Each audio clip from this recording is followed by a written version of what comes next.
Challenger is a beautiful car, and I love it's got that like classic muscle feel to it all at the same time. Like we've got technology that's been upgraded, but it's got that same base body styling that the Challenger is known for. Like this thing looks absolutely incredible, especially in this indigo blue paint. Like just the way that the sun is hitting it there, it looks really, really sharp. Now, a few things about the Challenger in behind me. It's the Scat Pack 392 Widebody, which means that it's powered by the 6.4 liter Hemi V8 engine, and this thing sounds mean.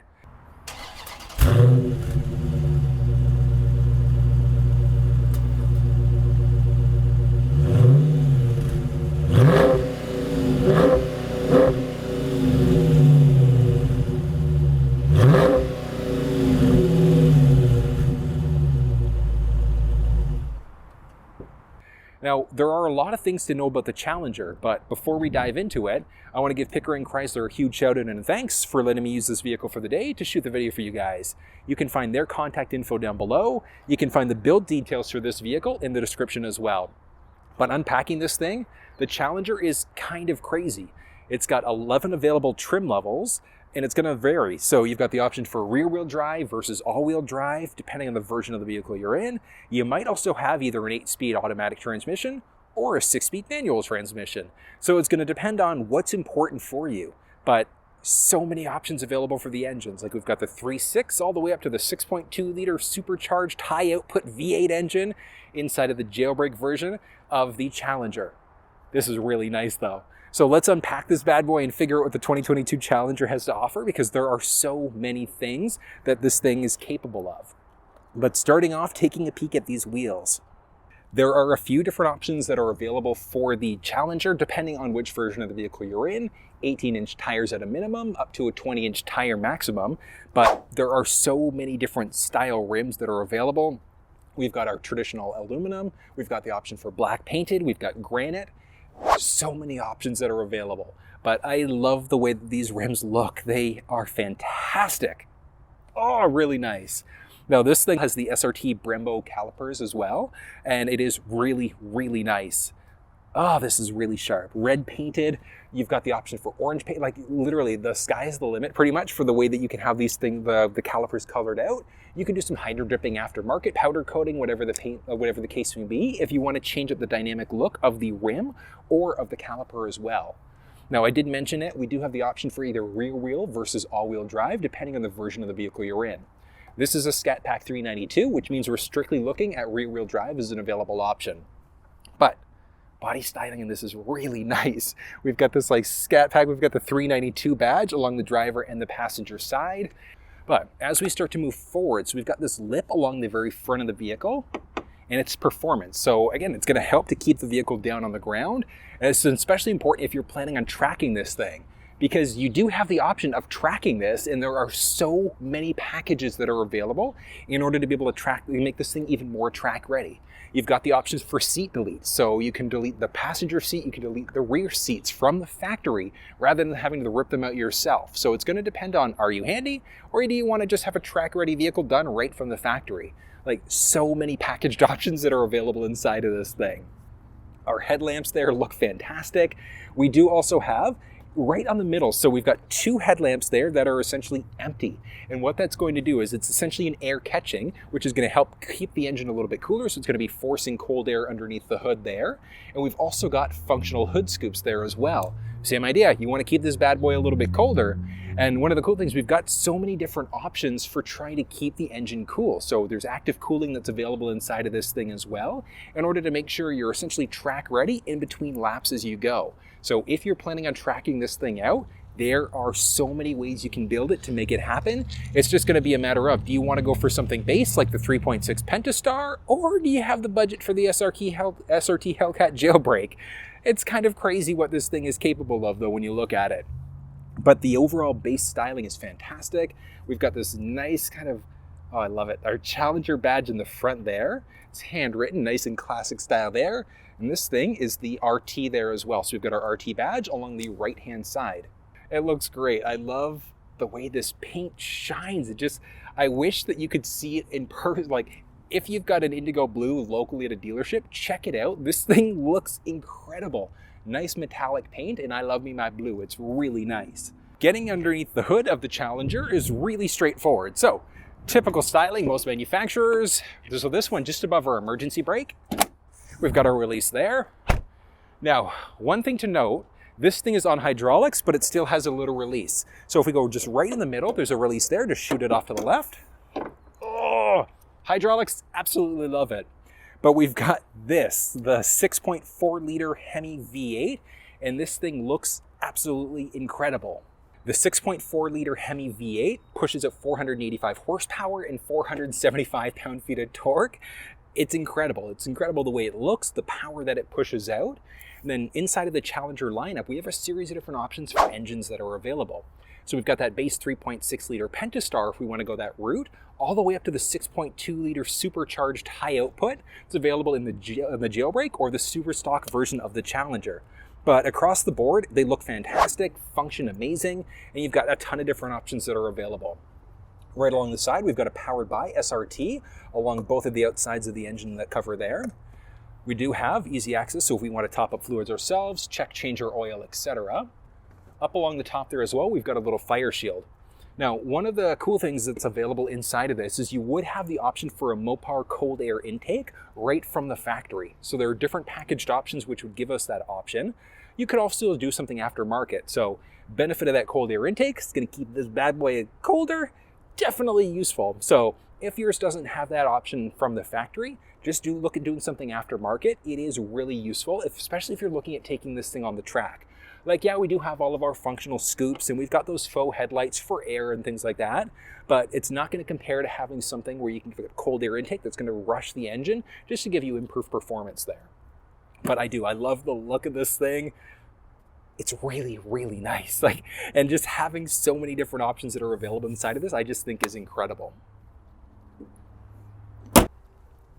Filling up fuel inside of the Challenger is straightforward, so it's a non-lock system. There is a cap inside of there as well. Just insert, fill up, and you're good to go. But looking at the fuel quality, that's where we get into a little bit of an interesting argument. So, minimum manufacturer's recommendation for the smaller engines, just regular 87. But the second you get into the 6.4 and higher, and technically even in that 5.7, you'd want to look at a higher octane fuel instead. So you want to look at ideally an 89 or a 91, just depending on which version of the vehicle that you're in. There is also the argument of using like a 93, 94 octane, whatever the case may be, if you're going to be putting your vehicle on the track. So ideally you want to use like minimum 91 octane to get the true performance out of this thing. But it's, again, just because this is 6.4 liter, because we're in the 392. But if you're in just like the base, the SXT or the GT, you can get away with regular 87. But the second you step into that 5.7 Hemi or above, you ideally want to be using a higher quality fuel. You will absolutely notice a big difference. Like, we've got anti-knocking sensors and things like that, but a higher quality fuel is the best thing in order to get the truest performance out of what the Challenger has to offer. The rear end styling of the Challenger is equally as impressive as the front end. So we've got these like black highlights that follow all the way throughout.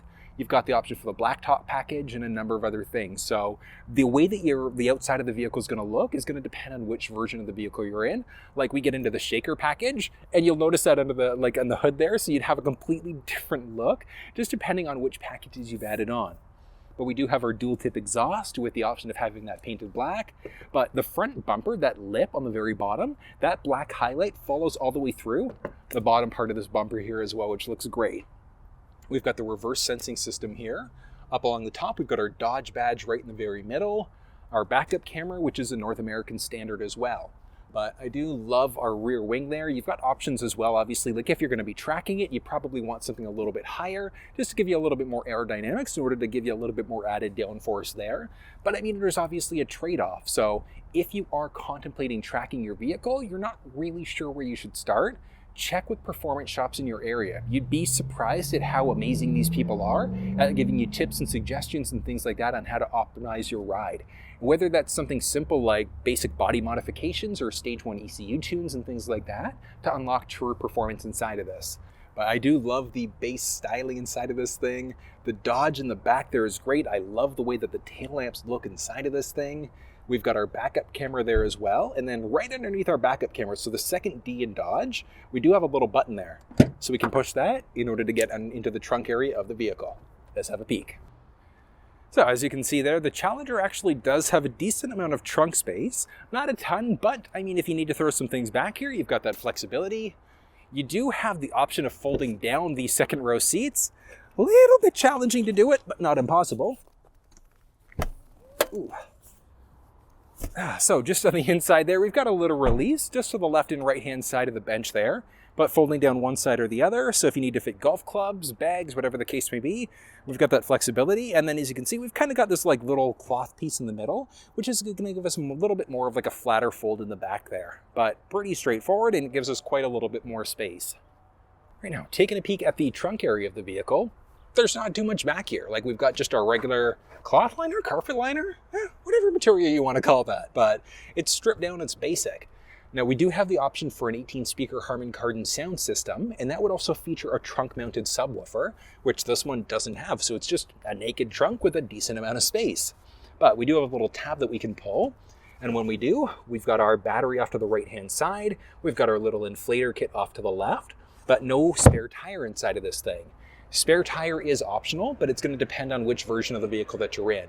So if you do puncture a tire, minor puncture, you could fill it up with the goop, or you can just call roadside assistance if you wanted to go that route instead. But overall base styling is good. One other thing to point out, we do have a little tiny light to light up our boot as well.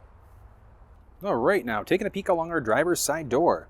So we do have our little blind spot system, so that's going to highlight and let us know if anybody's entered the blind spot on either side of the vehicle. We've got the option for heated side view mirrors there as well. Now, one of the cool things is that as long as we've got our key fob on us, we do have the flexibility of pressing this button in order to be able to either lock or unlock the door as well, which is great. So we could just push in order to unlock there, and hopping inside. Really nice look, but we'll get to the interior in just a second there.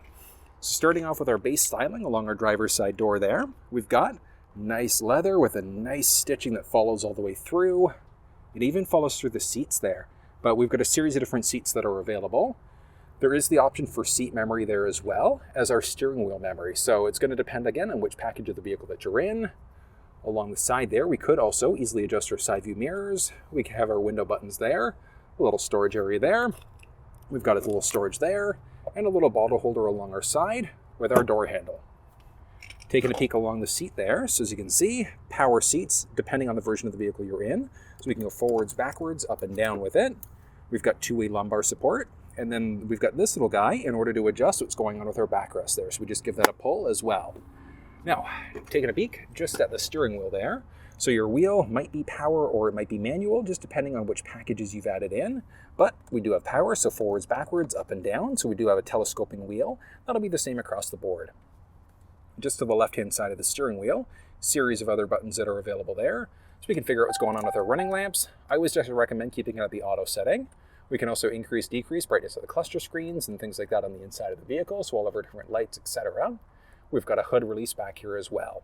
But I love it. I love all the base stitching there, follows all the way through the dash. It looks fantastic. Now, one thing to point out, so this thing technically does have 5 available seats, but I mean, getting into that second row, little bit challenging. So realistically, like I'm 6 feet tall, I'm not even going to attempt it because I mean, the driver's seat set up for somebody who's 6 feet tall, and there is no way I'm fitting back there whatsoever. But I mean, if you've got child seats, we do have our anchor points and tethers and things like that. So we could easily add in child seats back there if we really wanted to. We do have the flexibility of also folding down the second row seats. So you can see there, we do have a little tab right along the right-hand side of the seat there. I'll show you here as we go. So this thing here, so we're just going to pull that in order to fold the seat down. So I mean, very, very straightforward to do it. So if we need to create more cargo space, we've got that option. And we've also got cup holders there. So a few cup holders, so if you do manage to squeeze some people in the back here, they'd at least be able to have some drinks back here as well. But like I said, very, very tight. So I'm 6 feet tall and I wouldn't even attempt to sit in the back there. Just, there's no way I'm gonna fit. But you need the space, you need the space. Okay, this is nice. This looks fantastic. The seat is really comfortable. I like it. I like it. The color is, It's unique. So we've got the blue, like the indigo blue exterior with this like black suede and leather mix. It's kind of nice. It's growing on me a little bit. Like I'd probably go black seats personally, but like if this was available as like a blue, it might look kind of cool. Like not saying this doesn't look nice, but it's unique. That's definitely for sure. But I love it. I mentioned we've got that stitching that follows all the way throughout the dash, the cluster. It looks phenomenal. Oh, I love it. And like that same kind of highlight. So there's like a metallic highlight that follows all the way through the cluster screen and that media screen. And it even follows down the center stack of the vehicle here as well. And we've got this like, it's like a metallic texturized finish there. It's kind of neat the way that this thing feels, but there are so many different options that are available. Even if you're not a fan of the factory options, you could always do something aftermarket. Like if you wanted to get different, there are like stickers and things like that you could get, like vinyl wraps, etc., in order to really customize this and make it your own that little bit more than what you can get from the factory. But the interior look is going to be slightly different depending on the version of the vehicle you're in. You might have cloth seats, you might have leather seats, you might have a mix of this leather suede interior here as well, depending on which build you've gone for. But the seat itself, like I said, is comfortable. And it's actually down as far as it's gonna go. And with me sitting fully upright, ooh, it's a little tight. I got like maybe an inch, like half an inch of headspace there. So it's a teeny bit tight, but I mean, at the same time, you were to recline the seat back a bit, drive it in style like this. But I guess like you're 6'4", 6'5", you're probably used to driving back a little bit more anyways, but like I'm 6 feet tall. And like with me upright there, I can fully move around. Like I've got with the seat back a little bit, about an inch roughly of headspace there. So it's going to depend on how much space you need, but I did point it out, like with the seat being set up for me 6 feet tall, you might fit a baby seat back there or like a friend that you really don't like, but outside of that, you're not getting people in that second row. It is really tight. But this is nice though. Oh, the seat is comfortable. One of the cool things is that we do have the option for heated and ventilated first row seats as an option. So heated is going to be standard in pretty much the majority of the trim level lineup, versus the ventilated would be available in some trim levels. So when you get into the Alcantara seats versus the Laguna leather, etc., you will have the heated ventilated seats there as an option. It's really nice. Oh, this is really cool. Oh, I love it. But this is going to be a basic look. So just a quick look at all the basics here. If you're looking for more of an in-depth walk around on how to use the steering wheel, that instrument cluster, or the media screen, you'll find it down in the description below. But so let's go through some basics. Stick on the left-hand side, we've got our blinkers, we've got our high beams and things like that. The steering wheel is fantastic, and you've got a few different types of steering wheels. Like you might have the regular wheel, you might have one with a flat bottom there instead. It's really nice. Oh, it's really nice. We do have the option for paddle shifters when we're in the 8-speed automatic transmission. So you've got the option for either an 8-speed automatic or a 6-speed manual, just depending on the version of the vehicle that you're in. But it's nice. And the paddle shifters, they feel fantastic. One of the cool things is that through the media screen, we also have the flexibility of disabling the paddle shifters if we want to. And then we've got our shifter. So we could shift it into drive, we can slap it down into manual, and we can change out gears that way instead. So if you want that different, that shifter, that 6-speed feel with an automatic transmission, you'd have that flexibility. But one of the cool things with Dodge vehicles, just in behind the steering wheel, we've got a series of different buttons that are available as well. So we've got a pad on the left-hand side that's going to let us jump between different presets. Pad on the right-hand side is going to let us adjust our volume there as well. So we've got our audio controls along the right side, or we can switch out to different sources along the right side there as well. It is so cool that we've got that as available option there. So switching between different presets, switching between different, oh, it's so nice. So nice. Oh, it's really cool. All right, but squirrel. All right, so steering wheel might be manual, might be power, as I mentioned earlier, depending on which packages you've added into your Challenger. But this is really nice. Like we've got a little paddle on the top left-hand side of the steering wheel, which is going to let us control the media or the center screen there. So our cluster screen. We can customize a few basic things on there as well. We can answer or hang up on a phone call, and then we've got a voice command prompt that'll let us change songs, radio stations. If we had factory navigation, we could also use it to control and navigate using our voice as well. This specific one doesn't have it though. Along the right-hand side would be the option for our cruise control. So at a very minimum, we're going to have regular cruise with the option for the adaptive cruise, so that smart cruise control system instead, which this one just doesn't have it available as an option, but it is available through the factory as an add-on option instead. The set it and forget it cruise is really nice because it's exactly that. You set it at, let's say, 100 kilometers an hour on the highway, car in front of you slows down, yours is going to brake, they pick up speed, change lanes, get out of the way, yours will pick right back up to your set speed again. So it's a really, really good system. But moving over, we are on the uConnect 4 system still inside of the Challenger. So it's the uConnect 4, the 4C, or the 4C with navigation. So it's going to depend on whether you want factory navigation built in, but even if you don't have factory nav, you can still connect through Android Auto or Apple CarPlay to use Google Maps, Apple Maps, or Waze on CarPlay, or just Google Maps inside of Android Auto. So it's going to be a matter of preference which way you go there and what your budget is. But I mean, the option with factory nav is, like I think like $800 or $1,000 more. So it's going to be a matter of preference whether you want that option or not. But we are push button start inside of the vehicle here. I got to do this. Oh, listen to that sound. It's so good. So good. Oh, this is really nice. Now, obviously cold start, so you heard the way that sounded. Really nice. All right, and as we start to move down, so we are going to be push button start across the entire Challenger lineup. We've got a few different modes as well. So we've got our run mode, or we've got our off versus accessory versus our run mode. So in order to enter accessory mode, just make sure your foot's not on the brake while you turn the engine start stop on. But outside of that, you hit the brake, it's going to automatically turn on when we hit that engine start stop button there. But moving down from there, we've got our volume rocker, which, I mean, we don't have any connected media, so we're going to go to FM for a second, and 94.9. So that is really, really nice sound. We can easily toggle on off there as well. Now, one thing to note is when we turn the volume, or when we press this button to turn off, it actually is going to turn our whole screen off there as well. We've got our mute button there. We can also turn the whole screen off this way if we want to, or just tap the screen to turn it back on. We've got drive modes that we can jump in between as well. We've got our launch control, so if we want to toggle that thing on off. We've got our park sensing system, so that we're beeping as we go to back up. Whether or not that one happens, you can toggle it on or off. We've got our traction control.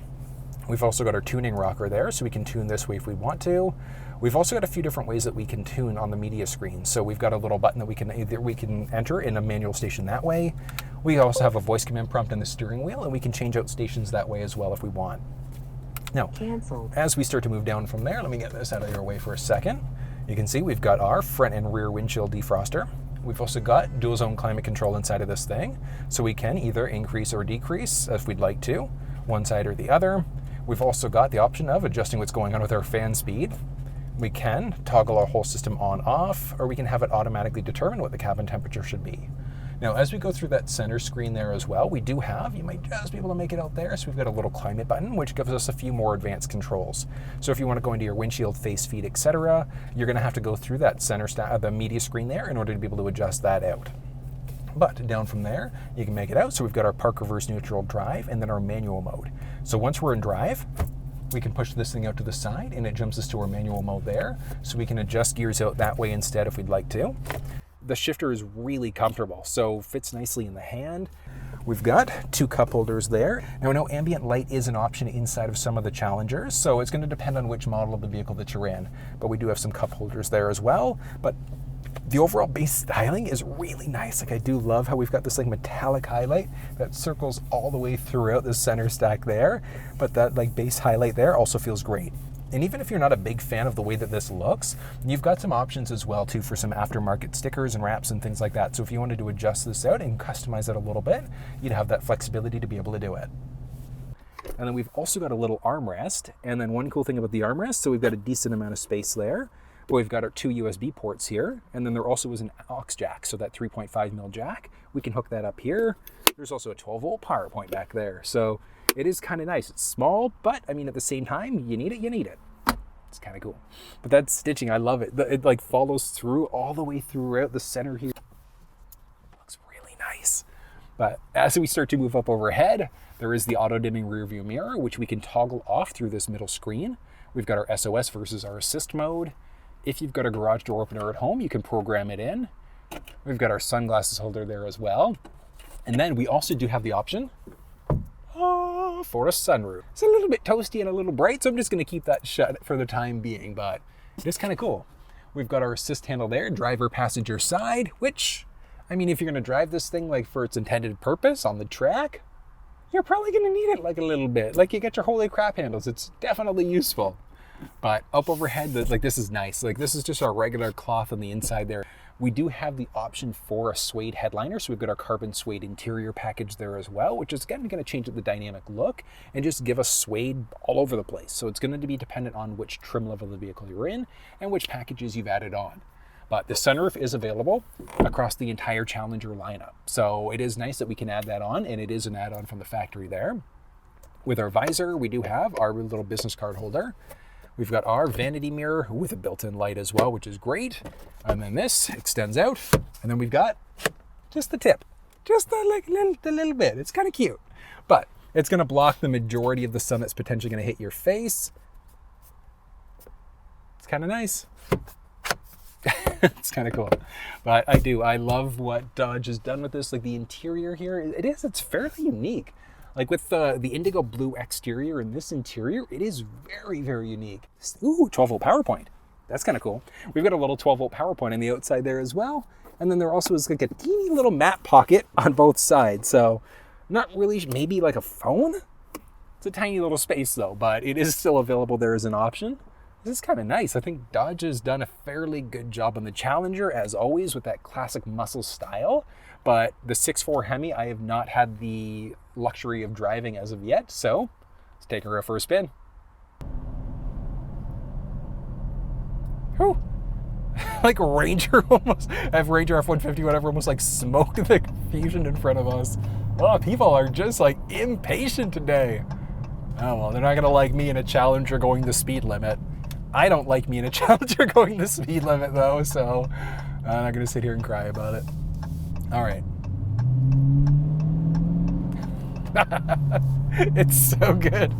Oh, it's so good. And I want to be able to open this up, but again, respecting the rules of the residential roads, not going to be able to track this thing, unfortunately, but it is available there as an option. Now, one of the cool things, so I just threw on like regular cruise control just to kind of keep the speed under control here, but you do have the option for the adaptive cruise control instead, and that is your set it and forget it cruise. So you can set it at, let's say, 100 kilometers on the highway, and then if the car in front of you slows down, yours is automatically going to brake. They pick up speed, change lanes, get out of the way. It's going to pick you back up to your set speed again. It's nice. The technology inside of this thing is crazy. We've got like basic technology like our blind spot system, backup camera, and then the reverse sensing system available there as well. But there are so many other cool things available. All right.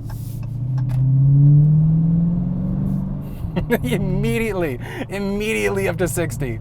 Oh man, this is trouble. Oh, if you've got a lead foot, you might want to use it in this thing if you ever get the chance to drive it. Oh, it's so good. And this is like the 6.4 Hemi. Like I haven't been inside of the 6.2, like the high output engines yet. I can only imagine what the difference is going to be like in those higher trim levels and those higher engines instead, like night and day performance. But you can have a little bit of fun with this. You're in a 6.2, you're in a 6.4 Hemi. How can you not? Oh, this is really nice though. Comfort is there. I do like that we've got the option for either manual or an automatic transmission. Like I'm personally, like I love driving stick shifts. It's just like for me, you just pay attention to the road that little bit more when you're driving stick, but you do have the option to go into a manual mode here. So like you can control what gear you're in using the paddle shifters, but using the shifter as well. You can also drop down when you're in drive. You can kind of swipe it over and go into our manual mode. So you can control what gear you're in as you go on top of that. So it's kind of neat that you've got that as an available option. Oh, this is cool.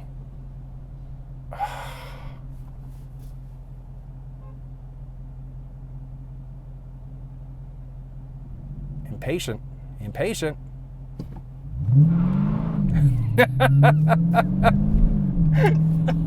I love it. Oh my God, I love it. Like I was barely even pressing the gas.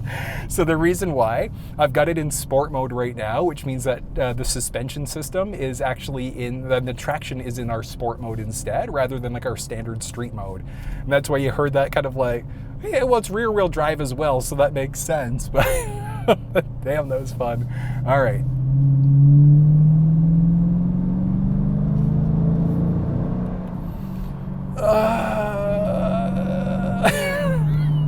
This is nice. Oh, and the sound in this thing. Oh, that's cool. That is really cool. Just got the regular cruise control going right now, but oh, it's really nice. Like I said, the option for that adaptive cruise is nice, but I mean, if the plan is to never track your Charger whatsoever, or the Challenger, or I guess even the Charger whatsoever, because similar packages and technology, you don't necessarily need to get that option. If you're going to track it, just go strip down as much as you can with like the best available engine, but oh, it's really cool. Oh, the seat is super comfortable. The power is there. The technology is there.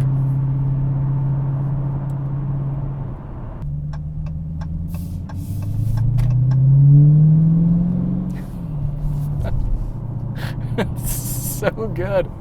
Oh, it's so impressively good. And that was a look at the 2022 Dodge Challenger. 392 wide body. What did you think? Feature-wise, styling-wise, this thing is great. The power, though, and like... Hold on. That's pretty nice. Like, I gotta get... That is really nice, but what did you think? If you enjoyed this video, thumbs up, share it with your social networks, and subscribe to the channel if you haven't already. I've got a giveaway coming up soon. I'm going to be announcing that in the next little bit, but subscribe to the channel. That's how you're going to win it. But if you enjoyed this one, like I said, like it, think about subscribing, and until I see you next time, take care. And we've got our battery off to the right-hand side, and then we've got our